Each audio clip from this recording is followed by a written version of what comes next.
Leviticus chapter 19, Holiness in Personal Conduct. The Lord also said to Moses, "Give the following instructions to the entire community of Israel. You must be holy because I, the Lord your God, am holy. Each of you must show great respect for your mother and father, and you must always observe my Sabbath days of rest. I am the Lord your God. Do not put your trust in idols or make metal images of gods for yourselves. I am the Lord your God. When you sacrifice a peace offering to the Lord, offer it properly so you will be accepted by God. The sacrifice must be eaten on the same day you offer it or on the next day. Whatever is left over until the third day must be completely burned up. If any of the sacrifice is eaten on the third day, it will be contaminated, and I will not accept it.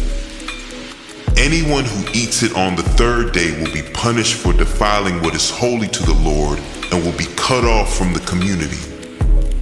When you harvest the crops of your land, do not harvest the grain along the edges of your fields, and do not pick up what the harvesters drop. It is the same with your grape crop. Do not strip every last bunch of grapes from the vines, and do not pick up the grapes that fall to the ground. Leave them for the poor and the foreigners living among you. I am the Lord your God. Do not steal. Do not deceive or cheat one another.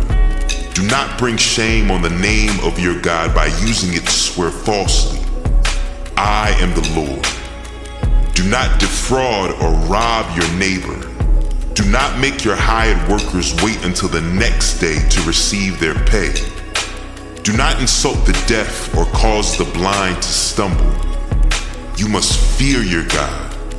I am the Lord.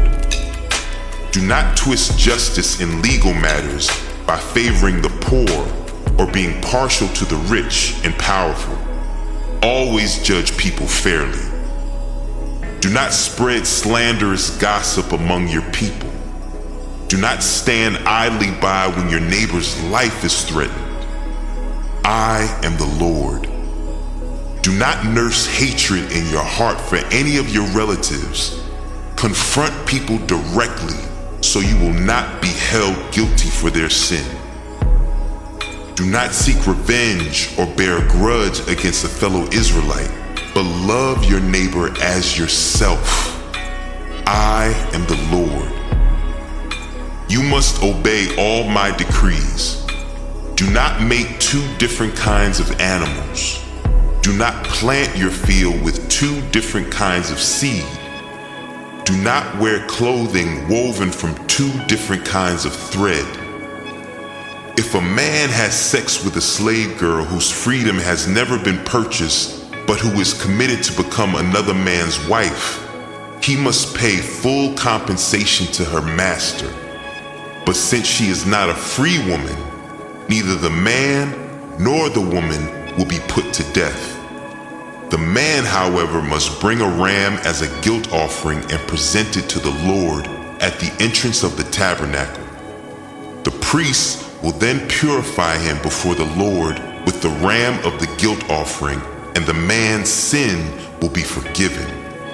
When you enter the land and plant fruit trees, leave the fruit unharvested for the first 3 years and consider it forbidden. Do not eat it. In the 4th year, the entire crop must be consecrated to the Lord as a celebration of praise. Finally, in the 5th year, you may eat the fruit. If you follow this pattern, your harvest will increase.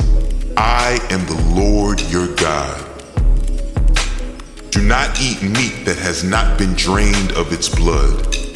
Do not practice fortune-telling or witchcraft. Do not trim off the hair on your temples or trim your beards. Do not cut your bodies for the dead, and do not mark your skin with tattoos.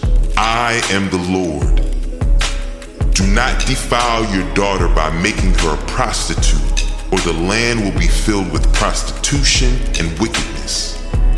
Keep my Sabbath days of rest and show reverence toward my sanctuary. I am the Lord. Do not defile yourselves by turning to mediums or to those who consult the spirits of the dead. I am the Lord your God. Stand up in the presence of the elderly and show respect for the aged. Fear your God. I am the Lord. Do not take advantage of foreigners who live among you in your land. Treat them like native-born Israelites and love them as you love yourself. Remember that you were once foreigners living in the land of Egypt. I am the Lord your God. Do not use dishonest standards when measuring length, weight, or volume. Your scales and weights must be accurate. Your containers for measuring dry materials or liquids must be accurate. I am the Lord your God who brought you out of the land of Egypt. You must be careful to keep all of my decrees and regulations by putting them into practice. I am the Lord.